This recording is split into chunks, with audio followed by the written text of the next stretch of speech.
আহা! সকালবেলায় পেয়ে গেছি লুচি আর ঘুগনি। কতদিন পর ছেলেকে খাইয়ে নিজে কটা সাঁটিয়ে চলে গেলাম দার্জিলিংয়ের ম্যাল রোডে। ম্যাল রোডে কিন্তু দোকানগুলো সকালবেলায় একটাও খোলেনি, কিন্তু ভিড় কিন্তু তখনও ছিল ভালোই। এখানে চারিদিকে লোকজন দেখতে পাচ্ছিলাম। হেঁটে হেঁটে চার্চটা ঘুরে নিয়ে পৌঁছে গেলাম জাপানিজ টেম্পল আর পিস প্যাগোডা দেখতে।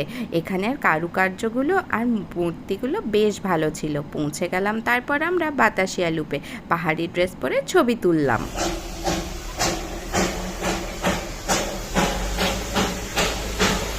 বাতাসিয়া লুপে ট্রেনটাকে দেখে ভুট্টা খেতে খেতে চলে গেলাম হিমালয়ান জু দেখতে। এই জুটা কিন্তু বেশ ভালো। রাত্রে পৌঁছে গেছিলাম গ্লিনারিজে একটা হট চকলেট খাবো বলে, কিন্তু এই তো আর জুটলো না।